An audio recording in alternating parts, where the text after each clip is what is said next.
नमस्कार मित्रांनो, मी सोमेश महाजन पुन्हा अजून एकदा नवीन माहिती घेऊन आलो आहे. SSC JD मार्फत जवळपास 39,000 पदांची मेगा भरती निघाली आहे. या भरतीमध्ये तुम्हाला कॉन्स्टेबल पदाच्या जागा या ठिकाणी उपलब्ध आहे. नोटीस या ठिकाणी तुम्हाला GR जो आला आहे तो या ठिकाणी तुम्हाला दाखवत आहे. जवळपास 5/9/2024 पासून ते 14/10/2024 फॉर्म भरण्याची मुदत या ठिकाणी देण्यात आली आहे. मित्रांनो, लास्ट डेटची वाट न बघता आत्ताच लवकर पटापट तुम्ही फॉर्म भरून घ्यायचं आहे. SSC JD मध्ये मेगा भरती आहे. जवळपास 39 ते 40,000 जागा या ठिकाणी उपलब्ध आहे. आजपासून फॉर्म भरण्याची पद्धत सुरू झालेली आहे. फॉर्म कसा भरायचा त्याची संपूर्ण माहिती मी तुम्हाला या ठिकाणी देत आहे. माहिती शेवटपर्यंत पूर्ण बघा. चॅनलवर नवीन असाल तर चॅनलला नक्की लाईक, सबस्क्राईब आणि बेल आयकॉन दाबायला विसरू नका. याच्या आधी पण अशाच माहितींचा व्हिडिओ टाकलेले आहेत, तुम्ही एकदा नक्की बघा. चॅनलवर नवीन असाल तर नक्की सबस्क्राईब करा. चला तर मग व्हिडिओला सुरुवात करूया. सर्वप्रथम तुम्हाला मी या ठिकाणी GR वाचून दाखवतो. नेमकी SSC JD मध्ये काय काय करावं लागतात, काय फिजिकल टेस्ट काय होते, संपूर्ण माहिती मी तुम्हाला या ठिकाणी देतो आहे. एक्झाम कशी होईल, एक्झामचा जो पॅटर्न असतो तो कसा असेल, तुम्हाला या ठिकाणी संपूर्ण मी या ठिकाणी सांगतो आहे. व्हिडिओ तुम्ही शेवटपर्यंत नक्की बघा. तुम्हाला याची लिंक या PDF ची डिस्क्रिप्शनमध्ये भेटून जाईल. या ठिकाणी तुम्हाला वॅकेन्सीज दिल्या आहे, वॅकेन्सीज बघू शकतात. एकदा तुम्ही वॅकेन्सीज बघून घ्या. BSF, CISF, CRPF, SSB, ITBP, AR, SSF आणि NCB सर्व प्रकारच्या वॅकेन्सीज या ठिकाणी दिल्या आहे. कॅटेगरी वाईज या ठिकाणी वाटलेल्या आहे. SC, ST, OBC, EWS आणि ओपन. टोटल वॅकेन्सीज 39,481 जागा आहेत. व्हिडिओ पूर्ण बघा आणि माहिती घ्या आणि मगच फॉर्म भरा. फॉर्म भरताना चुका करू नका, फॉर्म एडिट होत नाही, त्यामुळे माहिती खूप गरजेची आहे. कम्प्युटर बेस एक्झाम होणार आहे. या ठिकाणी 4 सब्जेक्ट दिले, 4 सब्जेक्ट बघून घ्या. प्रत्येकी 20 प्रश्न आहेत आणि 40 मार्क आहे एक सब्जेक्टला. टोटल 80 प्रश्न 160 मार्काला आहे आणि 60 मिनिटाची वेळ या ठिकाणी दिलेली आहे. पुढे तुम्हाला फिजिकलबद्दल या ठिकाणी माहिती आहे. मेल आणि फिमेलसाठी 5 किलोमीटर आहे मेलसाठी आणि फिमेलसाठी 1600 मीटर आहे. टाईम व्यवस्थित बघा आणि व्यवस्थित तयारी करा. तर चला मग फॉर्म कसा भरायचा तुम्हाला संपूर्ण माहिती मी आता देतो आहे. फॉर्म भरण्यासाठी तुम्हाला पहिले गुगलवर यायचं आहे. या ठिकाणी ssc.gov.in लॉग इन याच्यावर येऊन तुम्हाला अशी स्क्रीन ओपन होईल. या ठिकाणी लॉग इन युअर अकाउंट याच्यावर क्लिक करायचं आहे. तुमचं लॉग इन या ठिकाणी करायचं आहे. तुमचा आधी ID पासवर्ड असेल तर या ठिकाणी तुम्हाला लॉग इन करून घ्यायचं, नसेल तर रजिस्टर करायचं आहे. या ठिकाणी रजिस्टर नंबर तुमचा असेल, आधी रजिस्टर नंबर टाका, पासवर्ड टाका, कॅप्चर टाका आणि लॉग इन करून घ्या. नसेल तर या ठिकाणी रजिस्टर नाव याच्यावर क्लिक करा आणि रजिस्टर करून घ्या. रजिस्टर कसं करायचं त्याची पद्धत मी तुम्हाला या ठिकाणी सांगतो आहे. या ठिकाणी कंटिन्यू बटनावर क्लिक करून तुम्हाला कंटिन्यू करायचं आहे. कंटिन्यू केल्यानंतर तुम्हाला अशी पर्सनल डिटेल या ठिकाणी भरायची. तुमच्याकडं आधार नंबर असेल ते या ठिकाणी येस करा, नसेल तर नो केलं तरी चालेल. या ठिकाणी येस करा, आधार नंबर टाका, नसेल तो नो करा आणि खाली आयडेंटिटी कार्ड म्हणून दुसरं ऑप्शन तुम्हाला या ठिकाणी उपलब्ध भेटून जातं. तर तुमच्याकडे आधार कार्ड आहे तर या ठिकाणी तुम्हाला येस करून घ्यायचं आहे. येस केल्यानंतर तुम्हाला तुमचा आधार नंबर या ठिकाणी टाकून घ्यायचा आहे. सर्वप्रथम आधार नंबर टाकल्यानंतर तुम्हाला खाली विचारले जाईल, पुन्हा आधार नंबर तुम्हाला व्हेरीफाय करायचा आहे. आधार नंबर टाकल्यानंतर तुम्हाला या ठिकाणी तुमच्या 10वीच्या मार्कशीटवर जसं नाव आहे तसंच नाव तुम्हाला या ठिकाणी फिल करायचं आहे. नाव टाकल्यानंतर खाली वापस तुम्हाला व्हेरीफाय कॅन्डिडेट नेम विचारलं आहे. जसं 10वीच्या याच्यावर नाव आहे मार्कशीटवर, बोर्ड सर्टिफिकेटवर, तेच नाव तुम्हाला या ठिकाणी पुन्हा टाकून घ्यायचं आहे. जर तुमच्या नावात काही तफावत असेल किंवा बदल केला असेल तर तुम्हाला या ठिकाणी येस करायचं. नसेल केली तुम्ही नो केलं तरी चालेल. येस केलं तर तुम्हाला खालचं ऑप्शन या ठिकाणी ओपन होईल. त्या ठिकाणी तुम्हाला नाव टाकायचं, खाली वापस ते नाव व्हेरीफाय करायचं आहे. नसेल बदल केली तर नो करा आणि पुन्हा या ठिकाणी खालच्या याच्यावर या आणि स्क्रोल करून तुम्हाला जेंडर विचारलं जाईल. तुमचा मेल फिमेल जे जेंडर आहे ते सिलेक्ट करा. त्यानंतर तुम्हाला या ठिकाणी डेट ऑफ बर्थचा ऑप्शन दिला आहे. डेट ऑफ बर्थ सिलेक्ट करा आणि तुम्हाला परत कन्फर्म डेट ऑफ बर्थ या ठिकाणी टाकावं लागते. डेट ऑफ बर्थ तुम्ही या ठिकाणी तुमच्या ज्या बोर्ड सर्टिफिकेटवर दिली तीच डेट या ठिकाणी टाका. बोर्ड सर्टिफिकेटवर जी जन्मतारीख असते तीच या ठिकाणी तुम्हाला टाकून घ्यायची. मी या ठिकाणी टाकून घेतलेली आहे. त्यानंतर तुम्हाला तुमच्या वडिलांचं नाव विचारलं जाईल. जे बोर्ड सर्टिफिकेटवर आहेत तेच या ठिकाणी टाकायचं आहे. तेच खाली व्हेरीफाय करून पुन्हा टाकून घ्यायचं आहे. खाली त्याच्यानंतर आईचं नाव विचारलं जाईल. बोर्ड सर्टिफिकेटवर मार्कशीटवर जे आहे तेच नाव तुम्हाला हे त्या ठिकाणी टाकायचं आहे आणि स्पेलिंग व्यवस्थित बघून घ्या, चुका करू नका, फॉर्म एडिट होत नाही. त्यानंतर खाली तुम्हाला 10वीचं जे स्टेट आहे, जे बोर्ड आहे ते या ठिकाणी तुम्हाला बोर्ड निवडून घ्यायचा. आपला महाराष्ट्र स्टेट बोर्ड असतो, त्यामुळे सगळ्यांना माहितीच असेल तो या ठिकाणी निवडून घ्या. त्यानंतर पुन्हा तुम्हाला या ठिकाणी आपला बोर्ड निवडायचा आहे, व्हेरीफाय करायचं आहे आणि त्यानंतर तुम्हाला तुमचं 10वीचा जो काही रोल नंबर आहे तो रोल नंबर या ठिकाणी तुम्हाला टाकून घ्यायचा आहे. रोल नंबर 10वीच्या मार्कशीटवर बघून घ्या, तोच या ठिकाणी टाका. त्यानंतर व्हेरीफाय करा. त्याच्यानंतर तुम्ही 10वी कधी पास झाला, इयर ऑफ पासिंग या ठिकाणी तुम्हाला टाकायचं आहे आणि तेच व्हेरीफाय करून पुन्हा या ठिकाणी टाकायचं आहे. त्यानंतर तुमचं जे काय हायस्ट लेवल एज्युकेशन क्वालिफिकेशन झाले ते या ठिकाणी तुम्ही निवडू शकता. जसं की ग्रॅज्युएशन, पोस्ट ग्रॅज्युएशन, डिप्लोमा, तुमचं जे काही 12वी झाली असेल तुम्ही या ठिकाणी टाकू शकतात. म्हणजे एज्युकेशन झालं आहे ते एज्युकेशन या ठिकाणी टाका. पुन्हा कन्फर्म करा. त्यानंतर तुमचा चालू मोबाईल नंबर या ठिकाणी टाका, त्याच्यावर OTP पाठवला जाईल आणि ईमेल ID या ठिकाणी टाकून घ्या, कारण जेणेकरून त्याच्यावर तुम्हाला OTP पाठवला जातो तो ते या ठिकाणी टाकावा लागतो. माहिती एकदा नीट सविस्तर पूर्ण बघा. या ठिकाणी मोबाईल नंबर, ईमेल ID टाकून या ठिकाणी व्हेरीफाय करायचं. मोबाईलला OTP पाठवला जाईल आणि ईमेलला पण तुम्हाला OTP पाठवला जाईल. तो OTP या ठिकाणी तुम्हाला टाकून घ्यायचा आहे. त्यानंतर तुम्हाला सेव्ह अँड नेक्स्ट या बटनावर क्लिक करून पुढे जायचं आहे. सेव्ह बटनावर क्लिक केल्यानंतर ओके या बटनावर क्लिक करून पुढची विंडो तुम्हाला या ठिकाणी लोडिंग होईल. या ठिकाणी तुम्हाला तुमची कॅटेगरी या ठिकाणी निवडून घ्यायची आहे. SC, ST, NT, OBC या ठिकाणी दिलेली जी काय कॅटेगरीमध्ये तुम्ही येत असाल ती एक कॅटेगरी या ठिकाणी टाका. त्यानंतर तुमची नॅशनॅलिटी जी काही असेल इंडियन सिटिझन्स या ठिकाणी सिलेक्ट करा. त्यानंतर तुमच्या आयडेंटिफिकेशन काही मार्क असेल तो या ठिकाणी तुम्हाला विजिबल मार्क टाका. तुम्ही डिसेबिलिटी असेल डिसेबिलिटी सिलेक्ट करा. डिसेबिलिटीचं तुम्हाला सर्टिफिकेट त्या ठिकाणी द्यावं लागेल. डिसेबिलिटी टाईप तुम्ही या ठिकाणी बघू शकतात. जे काही टाईपमध्ये तुम्ही डिसेबिलिटी असाल ते या ठिकाणी निवडून घ्यायचं आहे. त्यानंतर तुम्हाला खाली त्याचा नंबर टाकायचा आहे सर्टिफिकेटचा डिसेबिलिटीचा. नसेल तर या ठिकाणी तुम्ही नो करा आणि पुढं तुम्हाला खाली ॲड्रेस दिला आहे तो ॲड्रेस तुम्ही एकदा तुमचा ऑलरेडी टाकलेला असतो या ठिकाणी चेक करून घ्यायचा आहे. ॲड्रेस कन्फर्म असेल तर खाली परमनंट ॲड्रेस हे तुम्हाला दिले आहे, त्या ठिकाणी तुम्ही परमनंट ॲड्रेस तोच असेल तर त्या ठिकाणी येस करा, नसेल तर नो करा. येस केल्यानंतर तुम्हाला खाली सेव्ह बटन दिसेल. सेव्ह अँड नेक्स्ट या बटनावर तुम्ही क्लिक करून फॉर्म या ठिकाणी सबमिट करायचं आहे. तर त्या ठिकाणी तुम्हाला वापस पुढची स्टेप या ठिकाणी येऊन जाईल.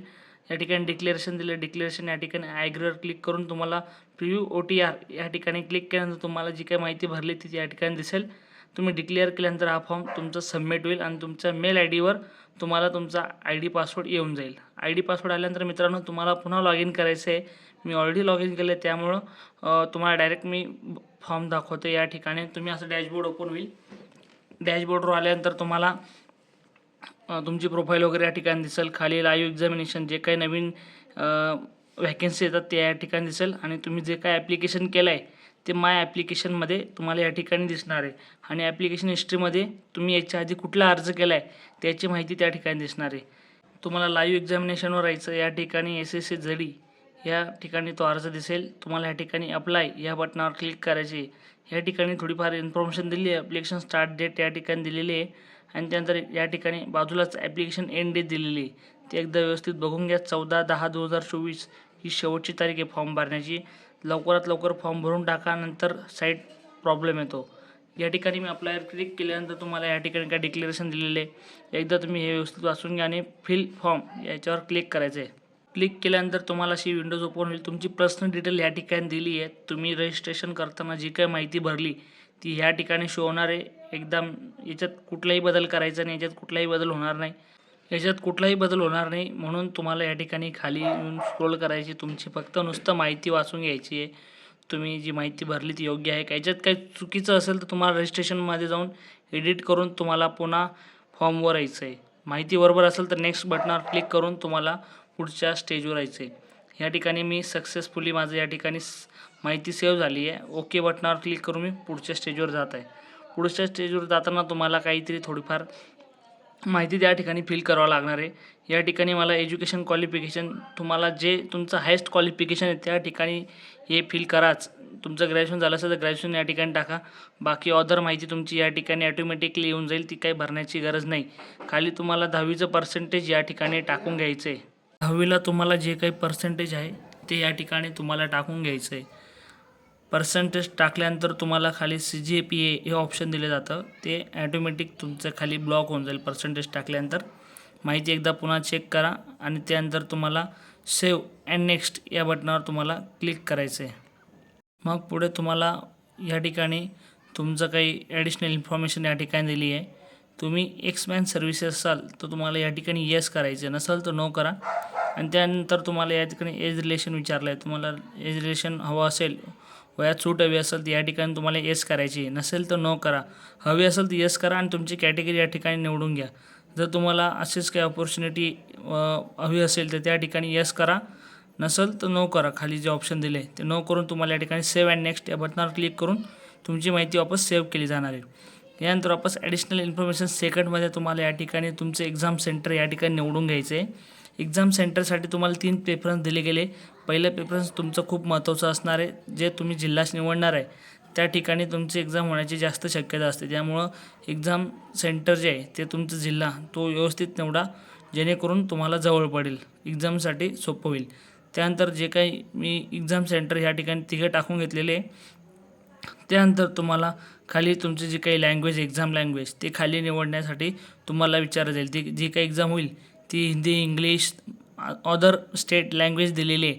आपली जी काही मराठी भाषा आहे तुम्हाला निवडण्याची खाली या ठिकाणी 14 अंक या ठिकाणी दिलेला आहे. ती मराठी भाषेसाठी आहे. तुम्ही या ठिकाणी व्हेरीफाय म्हणून वापस या ठिकाणी निवडून घ्यायचं आहे. ही माहिती खूप महत्त्वाची आहे. जर तुम्हाला आधीपर्यंत याच्या आधी आपण पेपर हा हिंदी, इंग्लिशमध्ये देत होतो, आता मराठीतसुद्धा देता येतो. त्यानंतर तुम्हाला NCC सर्टिफिकेट तुमच्याकडे असेल तर या ठिकाणी येस करा आणि सर्टिफिकेटचं जे काही ग्रेड असेल A, B, C ते या ठिकाणी निवडून घ्या. नसेल तर तुम्ही या ठिकाणी नो करून घ्या. तर तुम्हाला खाली अजून ॲडिशनल माहिती विचारली, तुम्ही स्पोर्टमॅन वगैरे असणार, तुम्ही स्टेट नॅशनल लेवलला काही खेळले असणार तर तुम्हाला या ठिकाणी येस केल्यानंतर तुम्हाला त्याच्याबद्दल स्पोर्टमॅनचे जे काही गेम असेल तुम्हाला या ठिकाणी सिलेक्ट करून घ्यायचं. नसेल तर तुम्ही या ठिकाणी नो करून घ्यायचं आहे. त्यानंतर तुम्हाला थोडं पुढं आल्यानंतर तुम्हाला जो काही डोमिसाईल आहे, डोमिसाईल स्टेट या ठिकाणी आपला महाराष्ट्र निवडून घ्यायचा आहे. डोमिसाईल स्टेटमध्ये तुम्हाला महाराष्ट्र हा स्टेट सिलेक्ट करायचा आहे. त्यानंतर तुम्हाला कन्फर्म वापस व्हेरीफाय करायचं आहे आणि त्या ठिकाणी पुन्हा महाराष्ट्र स्टेट निवडून घ्यायचे. त्यानंतर तुम्हाला खाली डोमिसाईल जिल्हा विचारला गेला आहे. डोमिसाईल जिल्हा या ठिकाणी तुम्हाला सिलेक्ट करायचा आहे. जो काही जिल्हा आहे तो या ठिकाणी टाकून घ्या. त्याच्यानंतर तुम्हाला परत कन्फर्म करायचा आहे, व्हेरीफाय करायचा आहे तो जिल्हा.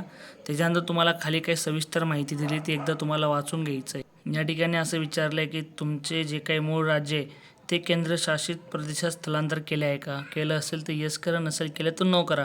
नो केल्यानंतर खाली जे काय तुम्हाला विचारलं आहे उमेदवारी दहशतवादी नक्षलग्रस्त जिल्ह्यातून आहे का, ती ह्या ठिकाणी जे ऑप्शन आहेत ते या ठिकाणी ब्लॉक होऊन जाणार आहे. त्यामुळं तुम्ही नाहीच करा. नाही केल्यानंतर तुम्हाला खाली जे काही ऑप्शन आहेत ते या ठिकाणी बंद होऊन जातील.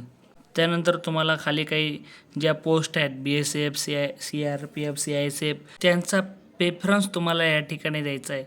पोस्ट डिटेल्स तुम्हाला क्लिक केल्यानंतर पोस्ट डिटेल तुम्हाला या ठिकाणी दिसेल. मी एक शॉर्ट फॉर्ममध्ये तुम्हाला एक सिम्पल या ठिकाणी देतो आहे, तुम्ही बघून घ्यायचं आहे आणि एक शॉर्टनुसार तुम्ही या ठिकाणी टाकून घ्यायचं आहे. फॉर एक्झाम्पल मी तुम्हाला या ठिकाणी दाखवत आहे. तुम्हाला जी पोस्ट हवी असेल BSF, CRPF जी प्राधान्य द्यायची असेल, प्रेफरन्स पहिला द्यायचा असेल ती एक या ठिकाणी टाका आणि मग बाकी तुम्हाला लाईनीनुसार टाकता येईल. आणि खाली जेच व्हेरीफाय करून तेच पुन्हा एकदा खाली टाकून घ्यायचं आहे. मी एक्झाम्पल म्हणून टाकलं आहे.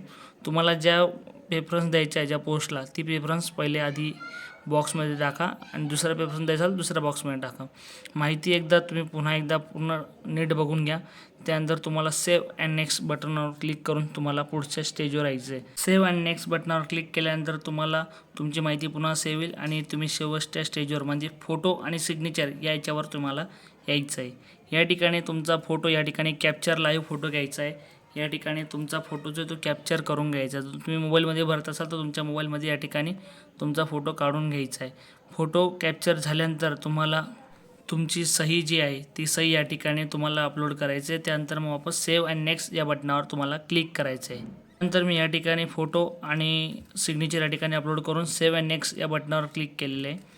व्यवस्थित फॉर्म एकदा तुम्हाला चेक करायचा आहे. माझा फॉर्म या ठिकाणी सक्सेसफुली सेव्ह झाला आहे आणि ह्या ठिकाणी तुम्हाला लास्ट चान्स आहे तो फॉर्म एकदा प्रिव्ह्यू करून घ्यायचा आहे.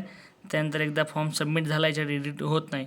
त्यामुळे मी सिग्नेचर आणि फोटो या ठिकाणी अपलोड केल्यानंतर या ठिकाणी ॲग्रीवर क्लिक करून या ठिकाणी कॅप्चर टाकायचं आहे. पुन्हा ही फायनल आहे. ही डिक्लेरेशन फिल झाल्यानंतर तुम्हाला सबमिट या बटनावर क्लिक करायचं आहे. या ठिकाणी मी कॅप्चर टाकून घेतले आणि सबमिट या बटनावर क्लिक करून तुमचा फॉर्म हा सबमिट होऊन जाईल. या ठिकाणी फॉर्म सबमिट झाल्यानंतर तुम्हाला मेक पेमेंटवर क्लिक करून तुम्हाला पेमेंट करून द्यायचं आहे.